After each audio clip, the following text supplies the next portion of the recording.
자, 오늘 다 같이 읽으실 성경 말씀은 로마서 13장입니다.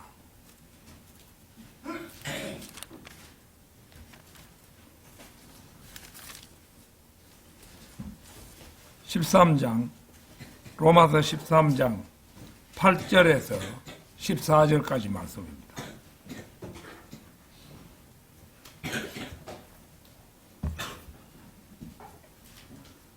다 찾으신 줄 알고 받들어 읽겠습니다. 서로 사랑하는 것 외에는 어떤 사람에게든 아무것도 빚지지 말라. 이는 다른 사람을 사랑하는 자는 율법을 성취하였기 때문이라. 이는 이것 곧 너는 간음하지 말지니라, 너는 살인하지 말지니라, 너는 도둑질하지 말지니라, 너는 거짓 증거하지 말지니라, 너는 탐내지 말지니라 한 것과 혹 어떤 다른 명령이 있다 하더라도 그것은 간략하게 이 말씀으로 함축될 수 있기 때문이니, 다시 말하자면 너는 너의 이웃을 너 자신과 같이 사랑하라 하신 것이라. 사랑은 자신의 이웃에게 전혀 해를 끼치지 아니하느니라. 그러므로 사랑은 율법을 성취하는 것이라. 그리고 때를 아나니 지금이야말로 잠에서 깨어나야 할 무르익은 때라. 이는 지금이 우리가 믿었을 때보다 우리의 구원이 더 가깝기 때문이라. 밤이 한참 지났고 낮이 가깝도다. 그러므로 우리가 어둠의 행위들을 벗어 던지자. 그리고 우리가 빛의 갑옷을 입자. 우리가 낮일 때와 같이 정직하게 살아가자. 흥청망청함과 술취함 가운데 살아가지 말고 불륜과 음욕 가운데 살아가지 말며 분쟁과 시기 가운데 살아가지 말자. 오직 너희는 주 예수 그리스도로 옷 입으라. 그리고 육신의 정욕들을 실현하려고 육신을 위해 기회를 제공하지 말라. 자, 이 말세를 당한 우리에게 주시는 귀한 말씀이죠. 자, 오늘은 서로 사랑하고 잠에서 깨어나 그리스도로 옷 입자. 서로 사랑하고 잠에서 깨어나 그리스도로 옷 입자. 이런 제목으로 말씀을 드리겠습니다. 바울은 사랑장이라고 불리는 고린도전서 13장에서 사랑의 중요성을 설파한 바 있습니다. 같이 찾아보겠습니다. 고린도전서 13장 13절입니다.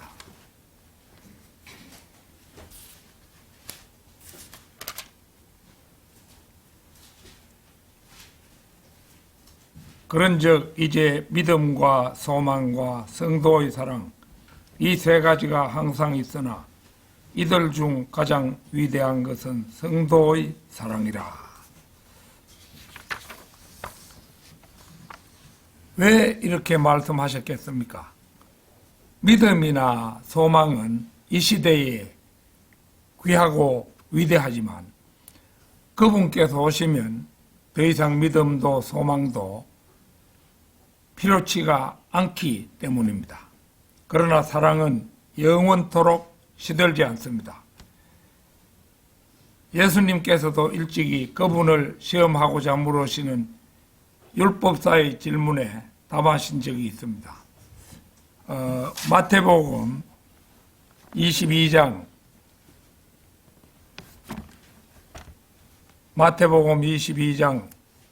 37절에서 40절입니다.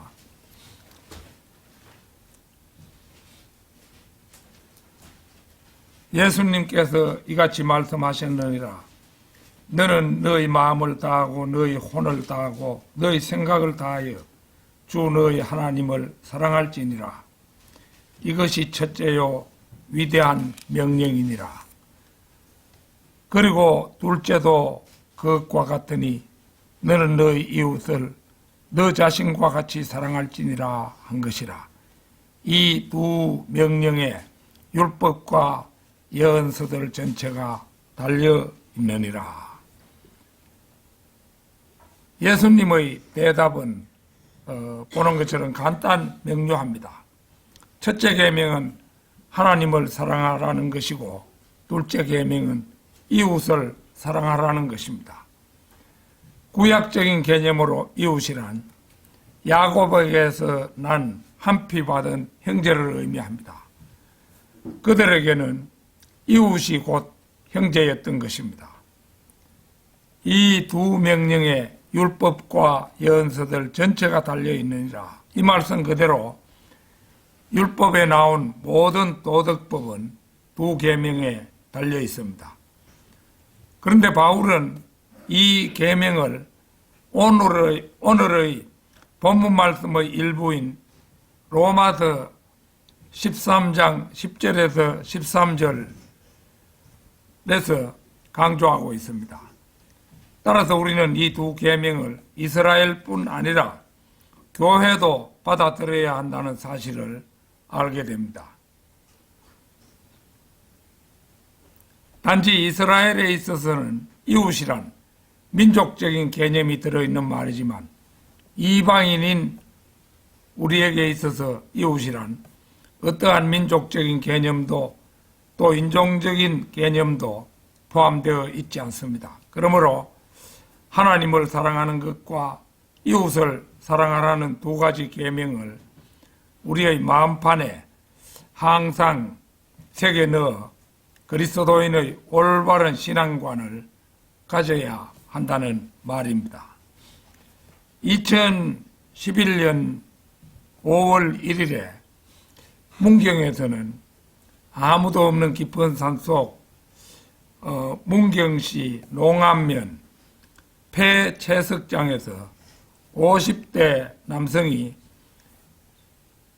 예수님의 십자가 처형을 연상시키는 모습으로 십자가에 못 박혀 숨진 채로 발견이 됐습니다. 이제 사람들은 그걸 보고 이 사람을 누가 이렇게 십자가에 매달았나 뭐 이렇게 해서 수사를 했지만은 아무도 다른 증거는 발견되지 않고 이제 결국 창원에서 택시 운전사 노릇을 했던 이 사람으로 보통 사람도 하나님의 아들 예수가 될 수 있다는 사이비 종교의 망상에 빠져서 그렇게 최후를 마쳤다는 사실이 밝혀졌습니다. 그런데 십자가의 죽음으로 죽으면 하나님의 아들이 되어 천국에 간다는 그 사람의 생각은 허무맹랑한 맹점을 보여주고 있음을 알 수 있습니다. 누구든 나를 따라오려거든 그는 자신을 부인하고 자기 십자가를 지고 나를 따를지어다. 이 말씀을 곡해한 데서 비롯된 일탈이지만 너무도 끔찍하다는 생각이 듭니다. 그 혼자서 어떻게 십자가에 달리겠는가 하겠지만은 그 모든 이제 발견된 도구라든지 뭐 이런 걸 이제 그 종합해서 보건대 이 사람은 이제 십자가를 세워놓고 드릴을 이제 가져갔던가 봐요. 드릴로 양쪽 손목에 구멍을 뚫고 그래가지고 이제 발 집어넣는 곳에 이제 이래 가죽이나 뭐 이래 튼튼한 걸로 이제 그걸 만들어 놓고 그 이제 스스로 십자가에 올라가서 이 손목에 뚫어놓은 구멍에 이제 못을 들어가도록 해가지고 그래 이래 매달린 거예요. 그렇게 달렸는데 그 아주 놀라운 사건이었습니다. 그런데 그가 몰랐던 사실은 예수 그리스도의 피는 죄가 없는 죄가 없는 하나님의 피였지만 그 자신의 피는 아무리 거룩한 죽음을 흉내내어도 아담의 죄만은 피라는 사실을 그는 미처 몰랐던 것입니다. 우리가 구원 얻는 것은 예수 그리스도께서 십자가의 질고를 지시고 나를 위해서 십자가에 못 박혀 죽어서 사흘 만에 부활했다는 이 사실을 오직 믿음으로 말미암아 우리가 구원을 받는 것인데, 이 사람은 자기가 십자가에 매달려서 이제 그렇게 함으로 해서 구원받는다, 이런 이제 생각을 가졌던 것이죠. 서로 사랑하고 잠에서 깨어나 그리스도로 옷 입자. 첫째는 서로 사랑하는 것 외에는 어떤 누구에게도 아무것도 빚지지 말라는 명령입니다. 본문 8절 말씀입니다. 서로 사랑하는 것 외에는 어떤 사람에게든 아무것도 빚지지 말라. 이는 다른 사람을 사랑하는 자는 율법을 성취하였기 때문이라. 하나님께서는 우리 인간들에게 아주 오랜 옛날부터 지극한 사랑을 쏟아 부으셨습니다. 그러나 인간들은 하나님의 뜻과는 어긋난 길로만 치달았습니다. 이에 하나님께서는 2000년 전 독생자 예수 그리스도를 세상에 보내어 인간들을 위해 십자가의 질고를 지게 하시고 누구든지 그 아들을 구주로 영접하는 자들을 모두 용서하시기로 결정했던 것입니다. 그렇게 하기에는 인간들에게 무슨 가치가 있어서가 아닙니다. 그냥 무조건적으로 그분의 사랑을 인간들에게 부어주신 것입니다.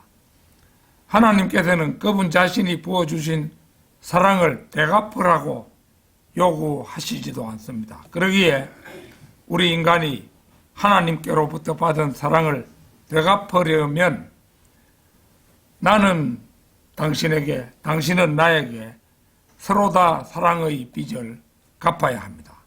바로 이 사랑의 빚 말고는 어떤 빚도 서로 빚지지 말라고 이 구절은 말합니다. 다른 사람을 사랑하는 자는 율법을 성취하였기 때문이라. 이 말씀으로 미루어 이 부분의 문단은 그리스도인들을 향한 말씀임을 분명히 알 수 있습니다. 율법을 성취하였기 때문이라든지, 그리고 9절의 너는 너의 이웃을 너 자신과 같이 사랑하라든지, 사랑은 자신의 이웃에게 전혀 해를 끼치지 아니하느니라와 같은 말씀들 자체는 구약에 적용되는 내용들이지만 그리스도의 몸 안에서는 그리스도인들끼리의 관계에 대해 적용할 수 있는 말씀들입니다. 흔히들 그리스도인들에게 구원받지 못한 사람들을 사랑하라고 말하지만 이것은 그리스도인들이 구원받지 못한 사람들의 혼에 대해 부담을 지라는 뜻으로 하는 말이지 그들을 정말로 사랑하라고 하는 말은 아닙니다. 구원받지 못한 사람들은 마귀의 자식들입니다. 그리스도인들이 마귀의 자식들을 어떻게 사랑할 수 있다는 말입니까? 그러나 그리스도인들은 구원받지 못한 혼들을 그리스도께로 인도하는 부담을 안고 있습니다. 그리스도인들이 사랑할 수 있는 대상은 하나님과 하나님께서 사랑하시는 하나님의 사람들 뿐입니다. 원칙적으로는 그리스도인들은 구원받지 못한 사람들과 교제하는 것조차도 금지되어 있습니다. 고린도후서 6장 14절에서 17절을 찾겠습니다. 고린도후서 6장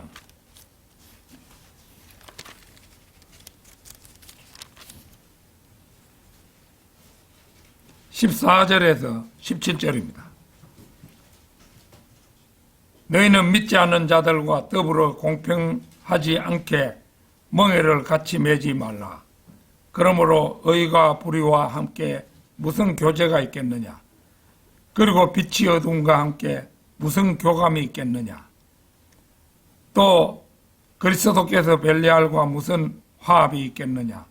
또는 믿는 자가 불신자와 어떤 부분을 함께 하겠느냐? 그리고 하나님의 성전이 우상들과 어떤 조화를 이루겠느냐? 이는 너희가 살아계신 하나님의 성전이기 때문이라. 하나님께서 이같이 말씀하신 것과 같으니라. 내가 그들 가운데 거하고 그들 가운데 다니겠노라. 그리고 나는 그들의 하나님이 되겠으며 그들은 나의 백성이 되리라. 주가 말하노라. 이런 이유로 너희는 그들 가운데서 나와 분리하라. 또한 그 불길한 것을 만지지 말라. 그리하면 내가 너희를 영접하겠노라. 너희는 믿지 않는 자들과 더불어 공평하지 않게 멍에를 같이 매지 말라. 이 14절은 잘못된 무리들과 어울리지 말라는 것입니다. 고린도인들은 이것 때문에 그들의 삶이 엉망이 되었습니다. 한 여인이 잃어버린 청년과 결혼한 후에 그를 그리스도에게로 인도할 것이라는 마귀의 속삭임에 귀를 기울이지 말라고 말합니다. 그런 일은 아예 일어나지 않는다고 봐도 과언이 아니기 때문입니다. 그녀는 결혼 때문에 결국 지상에서 지옥을 맛볼 터인데 결혼해서 살다 보면 하나님께 복종하려 할 때마다 남편이 싸움을 걸든지 그와 잘 지내기 위해 하나님 섬기기를 완전히 포기하든지 그 결혼이 결국은 이혼으로 끝나게 되든지 할 것입니다. 이 원칙은 잃어버린 죄인인 여인과 결혼하려고 하는 구원받은 젊은 남자에게도 동일하게 적용될 것입니다. 저는 이런 여자를 한 번 본 적이 있어요. 그 성경대로 믿는 처녀였는데 시집갈 나이가 돼서 선을 보고 이러다가 이제 결국 선을 보고 믿지 않는 청년과 결혼을 했어요. 그래 이제 결혼하기 전에는 그 청년이 나도 결혼하면 신앙생활 잘하겠다 뭐 이렇게 하는데 그 말을 믿고 그렇게 했다가 결국은 그 여인도 불신자가 되고만 그런 그 경우를 제가 본 적이 있습니다. 이 세상에서 여러분은 구원받지 않은 자들과 일하고 구원받지 않는 이들로부터 사고 구원받지 않은 사람들과 갖가지 방법들로 대화를 나누어야 할 것입니다. 만일 술을 팔지 않는 식당에서만 음식을 먹으려고 한다면 여러분은 맥주를 파는 상점에서 식료품을 사고 있는 자신을 발견할 것이기 때문입니다. 완전히 세상 밖으로 나간다면 모르되 그렇지 않으면 불가능한 일이죠. 서로 사랑하고 잠에서 깨어나 그리스도로 옷 입자. 둘째는 우리가 처음 믿었던 때보다 구원이 더 가까워졌기 때문에 이제 바야흐로 잠에서 깨어날 때가 되었다는 것입니다. 본문 11절입니다. 그리고 때를 아나니 지금이야말로 잠에서 깨어나야 할 무르익은 때라. 이는 지금이 우리가 믿었을 때보다 우리의 구원이 더 가깝기 때문이라. 바울은 때를 알고 있었습니다. 그것은 그가 지금이야말로 잠에서 깨어나야 할 무르익은 때라고 말하고 있기 때문입니다. 뭐 해야 할 시간을 킹제임스 성경은 하이 타임이라. 하이라는 말은 높다는 말이죠. 타임은 시간이고 이런데 그러니까 이제 높은 때라는 그런 의미죠. 이것은 모래시계를 보고 서술한 말입니다. 호리병같이 생긴 모래시계는 위에 있는 모래가 잘루간 허리 부분의 좁은 통로를 타고 조금씩 쏟아져 아래에 쌓입니다. 모래가 위에서 아래로 다 쏟아지면 아랫부분 모래의 높이가 가장 높아진 때입니다. 이렇게 위에 있는 모래가 다 쏟아지고 아래에 있는 모래의 높이가 가장 높아지면 그것은 거꾸로 다시 세우기 전에는 시계로서의 기능이 끝납니다. 따라서 하이타임이 되면 때가 다 된 것입니다. 이 시대가 다 끝나가고 이제 새 시대가 시작될 찰나에 지금이야말로 잠에서 깨어나야 할 무르익은 때라고 바울은 말하고 있는 것입니다. 지금 현대 영어에서 지금은 뭐뭐 할 때다, 지금은 뭐뭐 해야 할 최적기다, 지금은 뭐뭐 하지 않으면 안 될 때다, 이렇게 말할 때 하이타임이라고 표현하는 것은 물론 이제 영어의 그 사용법이 하이타임이라 이렇게 한다 이거죠. 이렇게 표현하는 것은 이제 킹 제임스 성경에서 나온 말입니다.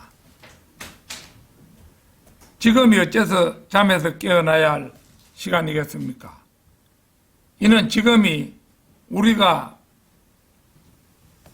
믿었을 때보다 우리의 구원이 더 가깝기 때문이라고 말씀합니다. 이것은 예수 그리스도의 재림을 언급한 말씀입니다. 본문 12절에서 밤이 한참 지났고 낮이 가깝도다. 그러므로 우리가 어둠의 행위들을 벗어던지자. 그리고 우리가 빛의 갑옷을 입자. 바울 사도는 지금 그리스도의 재림을 내다보고 이런 말을 하고 있습니다. 밤이 한참 지났고 낮이 가깝도다라는 그 말씀은 교회 시대의 종말을 바울이 얼마나 절박하게 느끼고 있었던가를 보여줍니다.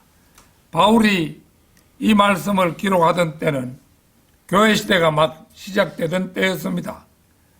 그러므로 그가 한 이 말은 교리적으로 교회 시대의 종말이 바울의 때였다는 것이 아니라 바울이 자신의 때에 이미 교회 시대가 종말을 향해 치닫고 있음을 절실하게 느끼고 있었다는 뜻입니다.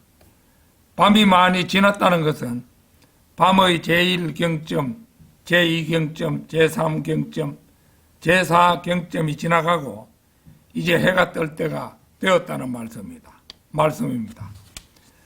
환원하면 예수 그리스도께서 재림하실 때가 가까이 이르렀다는 말씀의 다름 아닙니다.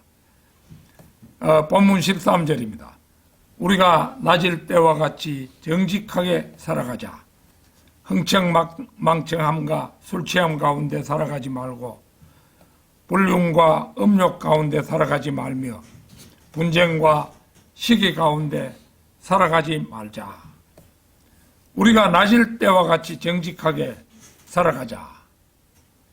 웬만큼 방탕한 사람들도 대낮에는 자기 아내가 아닌 다른 여자와 팔짱을 함부로 끼고 태연히 거리를 활보할 수가 없겠지요.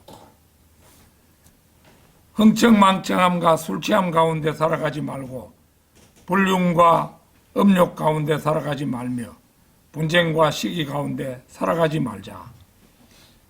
타락한 현대사회의 병폐가 집약되어 표현된 부분입니다. 그러나 세상 사람들이 어떻든지 우리 바이블 빌리버들은 그럴 수는 없습니다. 우리나라는 질서에 관한 한 어떤 면에서는 미국보다도 질서가 꽉 잡힌 나라이기도 합니다. 여러분은 뉴스 화면에서 미국 같은 곳에서 흑인 폭동이 일어나 상점에 함부로 들어가서 물건을 도둑질하는 장면을 본 적이 있을 것입니다. 그러나 적어도 우리나라에서는 그런 무질서 상태는 일어나지 않습니다. 그리스도인이 적어도 우리 바이블 빌리버들이 그런 따위의 폭도들의 대열에 낄 수는 없지 않겠습니까? 물론 미국에서도 바이블 빌리버들은 그런 일에 가담치는 않을 것입니다. 서로 사랑하고 잠에서 깨어나 그리스도로 옷 입자. 셋째는 오직 주 예수 그리스도로 옷 입고 육신의 정욕들을 실현하려고 기회를 제공하지 말라는 명령입니다. 오직 너희는 주 예수 그리스도로 옷 입어라. 그리고 육신의 정욕들을 실현하려고 육신을 위해 기회를 제공하지 말라. 오직 너희는 주 예수 그리스도로 옷 입어라. 이 말씀은 하나의 서술적 묘사이지 교리적인 표현은 아닙니다. 교리적으로는 그리스도께서 이미 우리 안에 계시고 우리는 또한 그분 안에 들어가 있습니다. 이것은 에베소서 4장 22절에서 24절의 맥락과 같은 표현입니다. 자, 에베소서 4장 22절에서 24절 한번 찾겠습니다.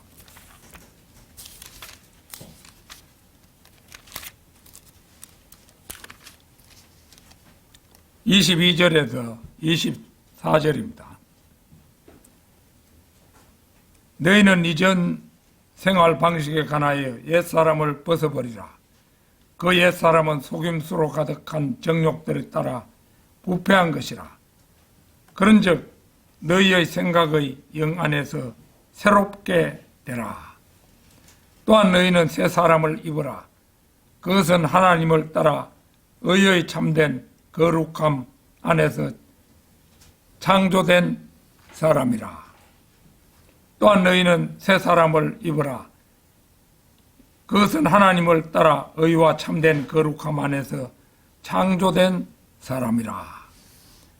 여기에서 새 사람은 예수 그리스도 자신이며 24절은 아담이 타락하기 전 원래의 형상이 하나님의 형상이신 예수 그리스도 그분의 형상을 따라 만들어졌음을 말하고 있습니다.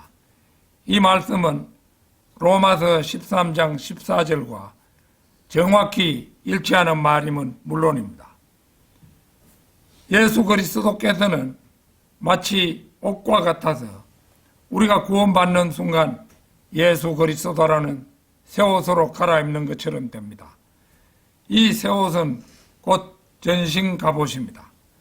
우리가 구원받던 날 우리는 이미 예수 그리스도라는 전신 갑옷으로 갈아입었습니다. 따라서 우리 그리스도인들은 모두 하나님의 전신 갑옷을 갈아입은 사람들입니다. 육신의 정욕들을 실현하려고 육신을 위해 기회를 제공하지 말라. 그리스도인으로 거듭난 사람이 죄 가운데 행하지 않으려고 노력할 때 다른 어떤 구절보다도 더 힘이 되어주는 구절은 로마서 6장 11절입니다. 로마서 6장 11절 같이 찾겠습니다. 로마서 6장 11절입니다.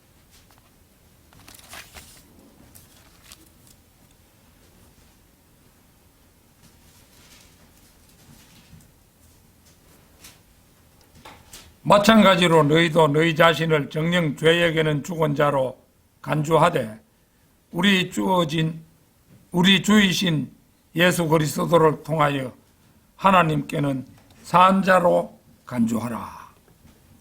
예수 그리스도께서 그러하신 것처럼 구원받고 그리스도인이 된 우리도 죄에게는 죽은 자가 되었습니다. 죄로부터 완전히 해방된 것입니다. 그러므로 이제는 더 이상 죄가 우리를 지배하지 못합니다. 우리는 죄로부터 자유롭게 된 것입니다. 그 대신에 우리는 하나님께는 산 자로 선포되었습니다. 이 선포가 여러분에게 실질적인 것이 되기를 원하십니까? 아울러 그것을 실감하면서 현실적인 삶에 적용되기를 바라십니까? 그렇다면 이렇게 하면 됩니다.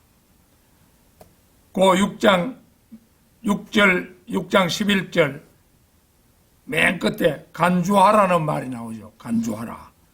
꼭 그렇다고 여기라는 것이 성경의 명령입니다. 영어 단어로는 reckon이라는 말인데요. 간주하다 혹은 여기다 이런 뜻을 가지고 있습니다.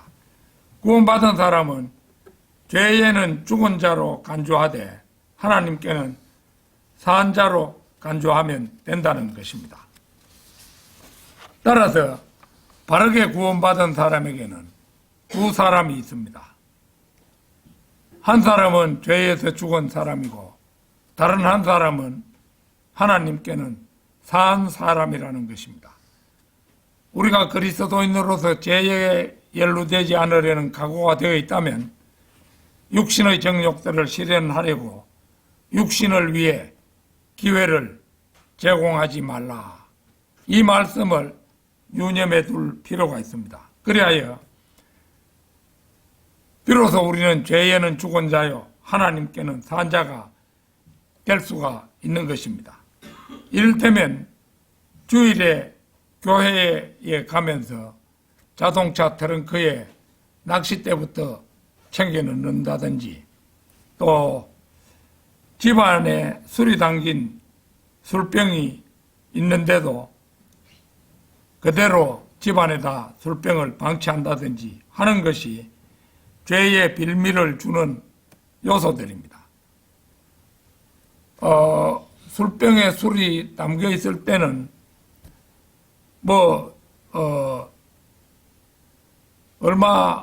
믿은 지 얼마 되지 않은 사람은 아내와 대판 한번 싸우고는 에라 모르겠다 하고는 술병 그거 꺼내가지고 남아있는 술을 다 먹어버리겠죠. 그런 사태가 얼마든지 일어날 수 있는 것입니다. 예수 그리스도를 믿는 길에 한번 들어섰으면은 모든 것을 버려야 됩니다. 버리지 않으면 안 되는 것이죠. 자신의 결단으로 낚싯대를 분질러 버리거나 술병의 술을 하수구에 부어버릴 수 있다면 비로소 육신의 정욕들을 실현하려고 육신을 위해 기회를 제공하지 않는 사람이 되는 것입니다. 우리는 우리 주위에서 자신을 절제하지 못함으로 말미암아 자신은 물론 가족들까지도 파멸 속으로 끌어들이는 경우를 종종 봅니다. 이건 믿지 않은 사람의 경우였는데요. 좀 극단적인 예 하나를 들어보겠습니다. 우리 고향의 마을 뒤에 그 가뭄의 논에 물을 공급하기 위해서 만든 저수지가 있습니다. 나는 수년 전에 고향에 갔을 때 이제 그해 여름에 고등학교에 다니던 저하고 자라면서 지방간이긴 하되 좀 한 2살 정도 형벌되는 사람이 있는데 그 사람의 외동 손자가 혼자서 그 마을 뒤 저수지에 수영하러 갔다가 물에 빠졌다는 소식을 들었습니다. 너무 참담해서 내가 가서 위로도 못 해주고 그냥 고향을 떠나오고 말았는데요. 아마 혼자 수영하다가 몸에 쥐가 났던 모양이죠. 죽은 아이도 그렇지만 그 일로 해서 남은 가족도 세상 사람들로 볼 때는 희망을 송두리째 잃어버렸습니다.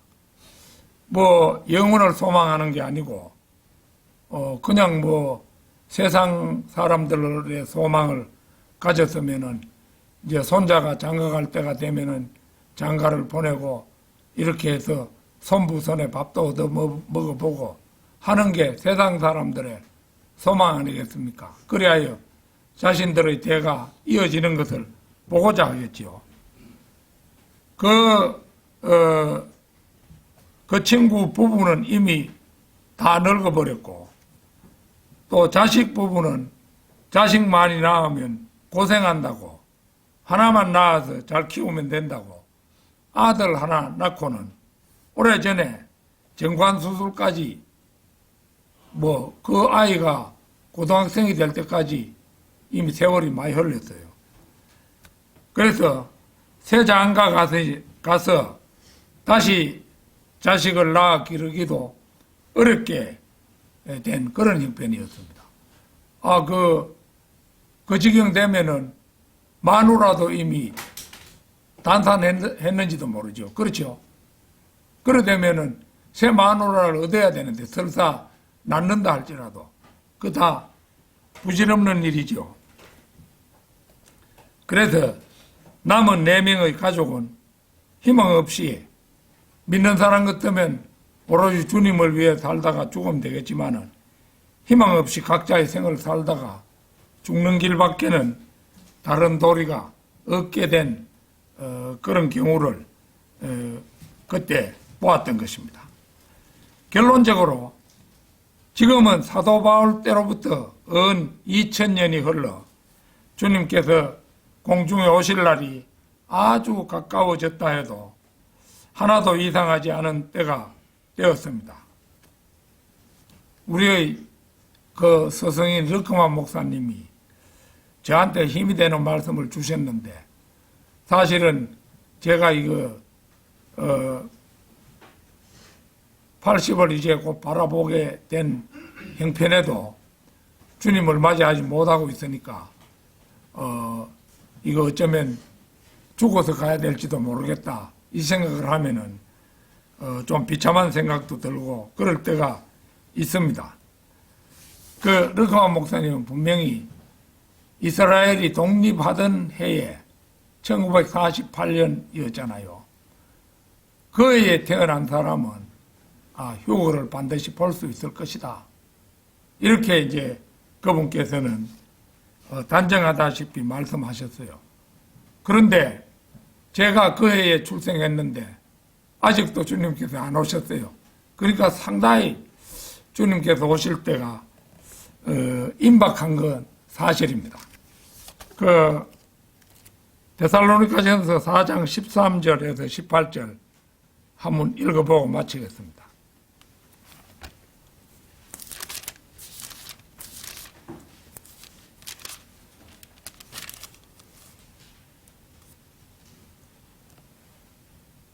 (4장) 13절에서 18절입니다. 그러나 형제들아, 나는 너희가 잠들어 있는 자들에 관하여 무지하기를 바라지 아니하노니 곧 너희가 아무 소망도 없는 다른 자들같이 슬퍼하지 않게 하려 함이라. 이는 만일 예수님께서 죽으셨다가 다시 일어나신 것을 우리가 믿는다면 바로 그처럼 하나님께서는 예수님 안에서 자고 있는 자들 역시 그분과 함께 데려오실 것이기 때문이라. 이는 우리가 주의 말씀에 의하여 이것을 너희에게 말하기 때문이니 주의 오심까지 살아남아 있는 우리가 잠들어 있는 자들보다 앞서지 못하리라는 것이라. 이는 주께서 환호와 천사장의 음성과 하나님의 나팔 소리와 함께 하늘로부터 친히 내려오실 것이기 때문이라. 그리하면 그리스도 안에서 죽은 자들이 먼저 살아나리라. 그 다음에 살아서 남아있는 우리도 구름들 속으로 그들과 함께 붙들려 올라가 공중에서 주를 만나리라. 그리하여 우리가 언제나 주와 함께 있으리라. 이런 이유로 이 말씀들로 서로 위로하라. 고린도전서 15장에 있는 말씀과 더불어서 대표적인 휴거에 대한 말씀이죠.